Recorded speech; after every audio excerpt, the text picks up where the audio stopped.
বাঁচার একমাত্র রাস্তা হচ্ছে কংগ্রেস। গণতন্ত্রের অপর নাম হচ্ছে কংগ্রেস। স্বৈরাচারিতার বিরুদ্ধে লড়াই করার একমাত্র পার্টি নাম হচ্ছে কংগ্রেস।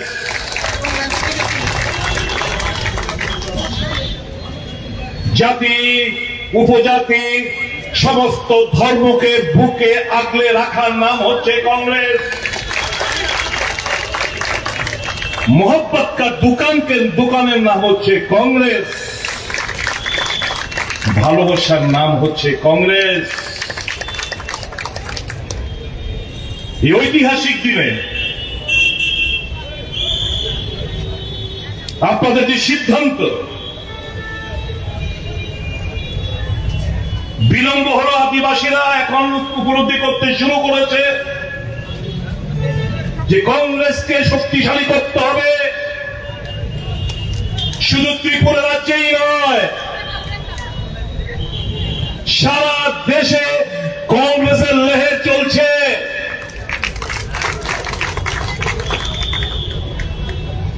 যে কোনো ভুলের কারণে হোক, 60% ভোট পাওয়া সত্ত্বেও বিরোধীরা আজকে বিরোধী আসলে 39% ভোটের মাধ্যমে শাসক গোষ্ঠী আবার পুনরায় শাসন ব্যবস্থা রয়েছে।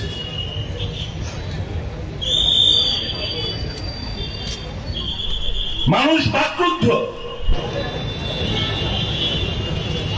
তাদের যে ম্যান্ডেট, সেই ম্যান্ডেটটা ভোট বাক্সে প্রতিফলিত হলেও স্ট্র্যাটেজিগত কারণে সেটা ক্ষমতায় কনভার্ট হয়নি।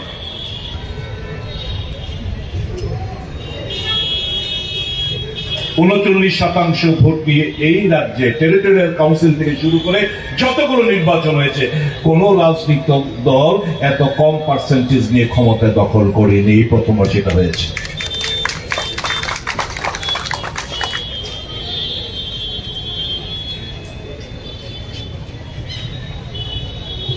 বিভিন্ন রাজনৈতিক দল,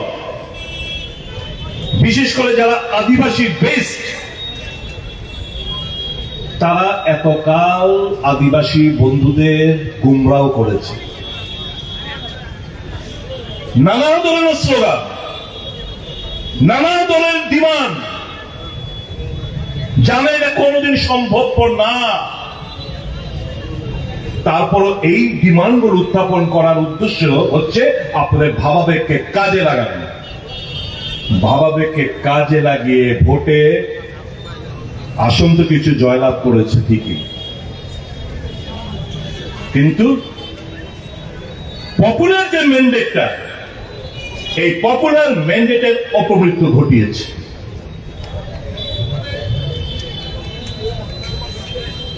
আমরা কোন ব্যক্তি, কোন রাজনৈতিক দল আমরা শত্রু মনে করি না। আমাদের আইডিওলজির উপর ভিত্তি করে আমরা এগিয়ে চলছি। আপনারা যারা এসছেন, স্বতঃস্ফূর্তভাবে আপনারা এখানে এসছেন কংগ্রেস দলে যোগদান করার উদ্দেশ্য নিয়ে। কাউকে আমরা চাপ সৃষ্টি করিনি। আপনারা জানেন কংগ্রেসের হাতে ক্ষমতা নেই, না এডিসিতে, না বিধানসভায়, না কেন্দ্রে। তারপর আপনারা এসছেন কেন? লাখ টাকার প্রশ্ন এই জায়গায় এসছেন কারণ এর আগে দেখেছেন 1 ডজন আঞ্চলিক দলের আবির্ভাব ঘটেছিল এই রাজ্যে। বিভিন্ন রাজনৈতিক দল যারা ক্ষমতাসীন ছিল এবং আছে, তারা সত্যিকারের অর্থে আদিবাসীদের প্রকৃত বন্ধু না। 125তম সংবিধান সংশোধন, 125th অ্যামেন্ডমেন্ট বিল, এটা পার্লামেন্টে পাস করার জন্য যে সমস্ত নেতৃবৃন্দরা, বিশেষ করে যারা ইদানিংকালে কেন্দ্রীয় সরকারের সঙ্গে যোগাযোগ রেখে চলছে, তাদের দাবি দেওয়াকে সামনে রেখে আমি আপনাদের উদ্দেশ্যে কিছু কথা বলতে চাই। এটা আপনাদের দোষ না। আপনাদের দাবি ডাইরেক্ট ফান্ডিং এর দাবি, একদম কারেক্ট, আমরা সমর্থন করি। আমাদের দাবির মধ্যে রয়েছে ডাইরেক্ট ফান্ডিং এর দাবি। কিন্তু এই যে ত্রিপুরা সরকার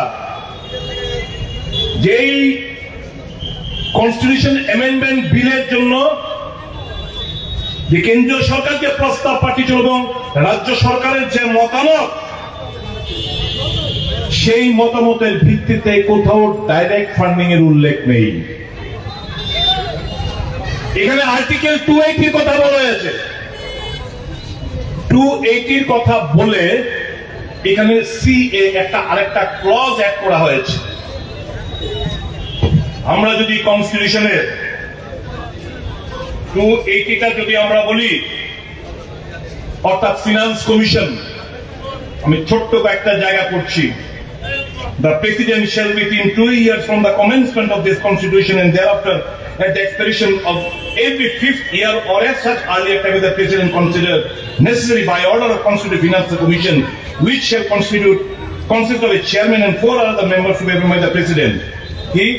Number 2, Parliament may by law determine the qualification which shall be requisite for appointment of members of the commission and the manner in which they shall be selected. 3, it shall be the duty of the commission to make recommendation to the president as to the distribution between the union and states of the net proceeds of taxes which are to be or may be divided between them under this chapter and allocation between the states of the respective share of such proceeds.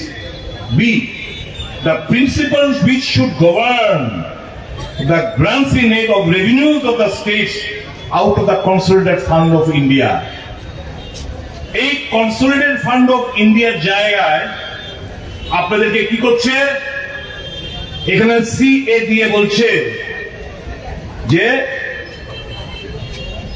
এখানে বলছে the measures needed to be augment the consolidated fund of state, মানে আপনাদের অর্থটা consolidated fund of state থেকে আবার রাজ্য সরকার কাছে অর্থ আবার আপনাদের ভিক্ষান্তি মনোভাব নিয়ে রাজ্য সরকারের কাছে বারবার দাবি করতে হবে। রাজ্য সরকার তারপর আপনাদেরকে রাজনৈতিক কারণে এই লেজিটিমেট ডিমান্ড গুলো আপনাদের ফুলফিল করা হবে না। কাজে কংগ্রেস দল কি বলছে, কংগ্রেস দল 280 ক্লজ 3B দাবি করছে। তাহলে কেন্দ্র থেকে সরাসরি অর্থটা আমাদের এডিসি হাতে যাবে। আর কি, আর্টিকেল 275 অফ দ্য কনস্টিটিউশন, আমরাও তো কনস্টিটিউশনের সলিউশন চাইছি। আমরা পরিষ্কার ভাবে কি কি আর্টিকেল আমাদের রাজ্যে প্রযোজ্য আমরা ব্যাখ্যা দিচ্ছি। আমরা শুধু একটা ভ্যাগ ওয়ার্ড কনস্টিটিউশনাল সলিউশন চাইয়ে হামকো, আমরা শুধু এই কথাগুলো বলছি না। কনস্টিটিউশনাল সলিউশন আর্টিকেল 275 কি বলছে, provided grants from the union to certain states, provided there shall be paid out of the consolidated fund of India as grants in aid of revenues of a state, such capital and recurring sums as may be necessary to enable the state to meet the cost of such schemes of development as may be undertaken by the state with the approval of the government of India for the purpose of promoting the welfare of the scheduled tribes in that state or raising the level of administration of the scheduled areas daring to that of the administration of the rest parts of that state. আমাদের তৃতীয় নম্বর দাবি article 275 উল্লেখ নেই, যেটা রাজ্য সরকার কেন্দ্র সরকার পাঠিয়েছিল, রাজ্য সরকার যার উপর অবজারভেশন দিয়ে পাঠিয়েছে তার মধ্যে আর্টিকেল 275 এর উল্লেখ নেই। কাজে আমরা চাইছি কংগ্রেস দল এই আর্টিকেল 275 লাগু করুক রাজ্যের জন্য, আদিবাসীদের জন্য আমরা চাইছি। আর কি, সংবিধানের আরেকটা দাবি আমার আসামে রয়েছে, আমার সিকিমে রয়েছে, মেঘালয় মিজোরামে রয়েছে, ত্রিপুরায় নাই। কি, আর্টিকেল 371। আর্টিকেল 370 হচ্ছে to protect the rights and interest of the indigenous people of Tripura, তাদের অধিকার সুরক্ষিত রাখার জন্য, তাদের ইন্টারেস্ট সুরক্ষিত রাখার জন্য অন্যান্য নর্থ ইস্টার্ন স্টেট যদি থাকে তাহলে আমার 371 এ বিথি এর জিএইচআই জে অব্দি আছে, আমরা বলছি 371 কে তোমরা এই রাজ্যে চালু করো। আর কি direct funding from the central to the ADC, এডিসির নাম আমরা চেঞ্জ করার দাবি করেছি। কি ত্রিপুরা টেরিটোরিয়াল কাউন্সিল। এটা শুধু ডিস্ট্রিক্ট কেন হবে? এটা কি একটা ডিস্ট্রিক্টের মধ্যে সীমাবদ্ধ নাকি? প্রত্যেকটি ডিস্ট্রিক্টের মধ্যে সেটা রয়েছে। কাজে এটা হওয়ার নাম হওয়া উচিত ত্রিপুরা টেরিটোরিয়াল কাউন্সিল। আর আমাদের দাবি কি? দীর্ঘদিন কংগ্রেস এই দাবিগুলোকে নিয়ে লড়াই করে আসছে। ককবরক ভাষাকে রোমান স্ক্রিপ্টে স্বীকৃতি দেওয়া হোক। এখানে কি দাবি? এতদিন কি বলতো সব রাজনৈতিক দল? ককবরককে অষ্টম তহসিল অন্তর্ভুক্ত করতে হবে। আমি এদেরকে জিজ্ঞেস করলাম, मान लीजिए कि सेंट्रल गवर्नमेंट ने तय किया ठीक है हम कॉकबोरोक को 8 शेड्यूल में अंतर्भुक्त करेंगे, तो आपका यहाँ पे लिपि ठीक हुआ है क्या? कौन सा स्क्रिप्ट में ये कॉकबोरोक भाषा 8 शेड्यूल में अंतर्भुक्त होगा, इसका कोई लिपि तय हुआ है क्या? नहीं हुआ है ना, तो लिपि के लिए लड़ाई करो। আজকে আমি বলবো সমস্ত বিরোধী রাজনৈতিক দলগুলোকে, বিশেষ করে মথাকে, আমরা নভেম্বর মাসে প্রদেশ কংগ্রেস সভাপতি নভেম্বর মাসের শেষ দিকে কিংবা ডিসেম্বরের ফার্স্ট উইকে যখন শীতকালীন অধিবেশন দিল্লিতে বসবে পার্লামেন্ট, এই দাবি দেওয়া নিয়ে আমরা দিল্লি আদিবাসী ভাই বন্ধুদের নিয়ে আমরা দিল্লি ধর্নায় বসবো যন্তর মন্তরে। আমি অনুরোধ করব মথাকে, মথার সুপ্রিমোকে, যাকে আমি ব্যক্তিগতভাবে খুব ভালোবাসি, এই রয়্যাল প্যালেসকে কংগ্রেস সবসময় শ্রদ্ধা জানিয়ে এসছে, আজও জানায়। আমাদের শ্রদ্ধা ভালোবাসা হতো এই পরিবারের প্রেক্ষিতে। তাই তো এই পরিবারকে, রাজাকে এখানে এমপি বানিয়েছিল কংগ্রেস, মহারানীকে এমপি বানিয়েছিল কংগ্রেস, প্রদ্যোৎ কিশোর দেববর্মা মানিক্য বাহাদুরকে প্রদেশ কংগ্রেস সভাপতি বানিয়েছিল সর্বভারতীয় কংগ্রেস, প্রদ্যোৎ কিশোর মানিক্য বাহাদুরকে অল ইন্ডিয়া কংগ্রেস কমিটির সেক্রেটারি বানিয়েছিল কংগ্রেস। কংগ্রেস তো স্বীকৃতি দিয়েছে পরিবারকে। আমাদের ভালোবাসা শ্রদ্ধা যেরকম আগে ছিল আজও তা অটুট রয়েছে। আমি তো ওনাকে এখনো কংগ্রেসের পরিবারের সদস্য হিসেবে গণ্য করে থাকি। এই মঞ্চ থেকে অ্যাপিল করব, এই মঞ্চ থেকে আজকে আমি অ্যাপিল করতে চাই, যথেষ্ট হয়েছে। মার্চ করে ফেলুন আপনার পুরো দলটাকে কংগ্রেস সাথে, আসল নেতৃত্ব দিন। আপনার ডানে বায়ে আমরা থাকবো, কথা দিয়ে যাচ্ছি। সভাপতির দায়িত্ব নিন, দলকে চালান সুন্দরভাবে। দু হাত তুলে আপনার জন্য সহযোগিতা হাত বাড়িয়ে দেবেন। আমরা সত্যিকার অর্থে মানুষকে আমরা ভালোবাসি। আমরা চাই আদিবাসী এলাকার মানুষ সমস্ত সুযোগ সুবিধাগুলো যেগুলো আজকে বঞ্চিত হচ্ছে, স্বাস্থ্য শিক্ষা থেকে শুরু করে বেসিক এমিনিটিস, পানীয় জল, বিদ্যুৎ, সমস্ত দিক দিয়ে আজকে আদিবাসী এলাকায় লোকজন পিছিয়ে রয়েছে। ভাগ্যিস কর্মসংস্থান তো বলতে স্তব্ধ। ভাগ্যিস কংগ্রেস ইউপিএ সরকার, মনমোহন সিং এর সরকার এমজিএনরেগা চালু করেছিল। আজকে গ্রামীণ অর্থ ব্যবস্থা যতটুকু যা আছে শুধু ওই এমজিএনরেগার উপর টিকে রয়েছে। কংগ্রেস বনের অধিকার আইন দিয়েছে, এমজিএনরেগার আইন তৈরি করেছে, ঐতিহাসিক আইন। স্বাস্থ্যের অধিকার দিয়েছে, খাদ্যের অধিকার দিয়েছে। আজকে যে বিপিএল, এপিএল, অন্তোদয়, সবকিছু কংগ্রেসের দেন। গ্রামীণ রাস্তা, বিদ্যুতীকরণ, সবকিছু তো কংগ্রেসের দেন। নাম পাল্টেছে এরা শুধু। ইন্দিরা আবাস যোজনাকে প্রধানমন্ত্রী আবাস যোজনা নাম পাল্টিয়েছে। গ্রামীণ বিদ্যুতীকরণ যোজনা রাজীব গান্ধী নামে ছিল, দীনদয়াল উপাধ্যায়ের নাম করেছে। শুধু নামই তো পাল্টেছে, আর কি করেছে?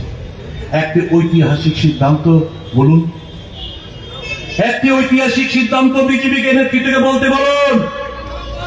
সারা ভারতবর্ষের জনগণের জন্য তারা শুরু করতে পেরেছে নাই। এই 10 সালে কি পরিবর্তনটা কি এসছে? এই যে 10 সাল নরেন্দ্র মোদী সম্পন্ন করতে যাচ্ছে, যার জন্য ভারতবাসী প্রস্তুত হয়ে লেগেছে, আমরা কি পেয়েছি এই 10 বছরে? আগে সাংবাদিক বন্ধুরা আমাদের মনমোহন সিংকে প্রশ্ন করত, সাংবাদিক সম্মেলন হতো। 10 বছরে একটা সাংবাদিক সম্মেলন করেনি। মন কি বাত। আগে যখন আন্দোলন হতো, কিষাণ, শ্রমিক, মেহনতি মানুষ যখন ন্যায্য দাবি দামে আন্দোলন হতো, কংগ্রেস মনে করত এটা গণতন্ত্রের একটা প্রক্রিয়া, এতে দেশ সমৃদ্ধশালী হবে। আর যদি এখন গণতান্ত্রিক পদ্ধতির আন্দোলন করেন, ইয়ে সব দেশদ্রোহী, কিষাণ দেশদ্রোহী, শ্রমিক দেশদ্রোহী, ন্যায্য দাবি দামে আন্দোলন করা যাবে না। এটাই হচ্ছে বিজেপির তাদের আদর্শ এবং নীতি। দেশটা রসা চলে যাচ্ছে, অর্থনৈতিক দিক দিয়ে চরম ব্যর্থতা দেখা দিয়েছে। 70 साल में क्या किया? এই 70 সালে 55 লক্ষ হাজার কোটি টাকা ঋণ করেছিল ভারত সরকার। আর এই 10 বছরে নতুন ভাবে আরো 100 লক্ষ কোটি টাকা ঋণ নিয়েছে মোদী সরকার। আমরা ঋণে ডুবে রয়েছি। যেরকম ভাবে আমাদের রাজ্যে এসে কি বলছিল, আগেকার সরকার 13,000 কোটি টাকা ঋণ রেখে গেছে। তাদের এই 6 বছরে, 6 বছর হয়নি, এই 5.5 পৌনে 6 বছরে এই 13,000 কোটি থেকে এখন এটা প্রায় 23,000 কোটি টাকা গিয়ে দাঁড়িয়েছে ঋণে আমাদের রাজ্যে। জেলা চলছে লুটপাট, গ্রাম পাহাড়ে কাজ নেই, মুষ্টিময় নেতৃত্ব লুটে ফুটে খাচ্ছে। এর জন্যই কি ক্ষমতায় মানুষের উপর বিশ্বাস নেই। পুলিশ একটা অংশ, প্রশাসনের একটা অংশ, যারা আজকে অবৈধভাবে মানুষের গণতান্ত্রিক আওয়াজকে স্তব্ধ করে দিতে চাইছে, আজকে এই অংশটা সক্রিয়। চারিদিকে শ্মশানের শান্তি, কাজ নেই, মানুষের দেওয়ার মতো কোন মানসিকতা নেই, কর্মচারীরা বঞ্চিত, কৃষকরা ডিপ্রাইভ, শ্রমিক কাজ পায় না, গ্রামে গঞ্জে হরতালে অনারে দিন কাটাতে হচ্ছে। আর এই মুষ্টিময় কিছু নেতা পাহাড় পরিমাণ টাকা, অট্টালিকা, গাড়ি, ব্যাংক ব্যালেন্স এই করেই যাচ্ছে। এই জায়গা থেকে বের করে আনতে হবে রাজ্যটাকে। অনেক ধন্যবাদ জানাই ওই তাপস ত্রিপুরা একটা ছেলে, এই যে ফ্ল্যাক্সটা দেখছেন, এই ফ্ল্যাক্সটা পেছনে ব্যাকড্রপটা এ লিখে এনেছে জোলাইবাড়ির একটা ছেলে। আমরা আজকে তার কথাটাকে আমরা এখানে দিয়েছি। কি এটা? Congress is India, that is Bharat. Congress party always stood for the rights of the indigenous people. প্রথম যে দুটো লাইন এর মধ্যে লেখা হয়েছে, Congress party always stood for the rights of the indigenous people. একমাত্র কংগ্রেস দল এই আদিবাসী তাদের অধিকার রক্ষার্থে কংগ্রেস বরাবরই লড়াই করে যাচ্ছে। দ্বিতীয় লাইনটা কি? The indigenous people have now realized that the dreams can only be cherished by Congress. এখন আদিবাসীরা উপলব্ধি করছে তাদের যে স্বপ্ন, এই স্বপ্নটা সাকার করতে পারে একমাত্র কংগ্রেস। তৃতীয় line, thus decided to join Indian National Congress through mass joining program. তাই মাস জয়নিং প্রোগ্রামের মাধ্যমে আমরা সিদ্ধান্ত নিয়েছি কংগ্রেস করে যোগদান করার জন্য।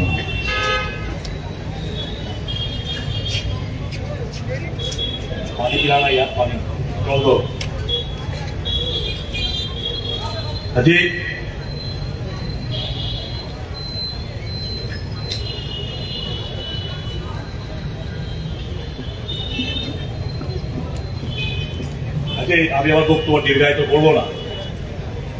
সর্বশেষ, রাহুল গান্ধী আজকে আমাদের কংগ্রেস সর্বভারতীয় কংগ্রেস কমিটির ওয়ার্কিং কমিটির একটা রেজলিউশন করে আমি আমার বক্তব্য শেষ করব। The Congress working committee also underlines the stubborn refusal of the Modi government to conduct a caste census. This refusal in the face of universal demand has exposed the BJP's lack of commitment to social and economic justice and its bias against the backward classes, Dalits and tribal people. In this context, the CWC also called for increasing the existing upper limit of reservations for scheduled caste, scheduled tribes and OBCs. Congress ছাড়া গতি নেই, কংগ্রেস ছাড়া দেশ অচল, কংগ্রেস ছাড়া গণতন্ত্র দুর্বল। কাজে চলুন সারা দেশের সাথে আমরা গা মিলিয়ে দিই, তাদের দেখানো পথে আমরা পথ চলা শুরু করি। সবাই মিলে বলুন, ভারতীয় জাতীয় কংগ্রেস, ভারতীয় জাতীয় কংগ্রেস, ভারতীয় জাতীয় কংগ্রেস। রাহুল গান্ধী, রাহুল গান্ধী, সোনিয়া গান্ধী, মল্লিকার্জুন খাড়গে। সকলকে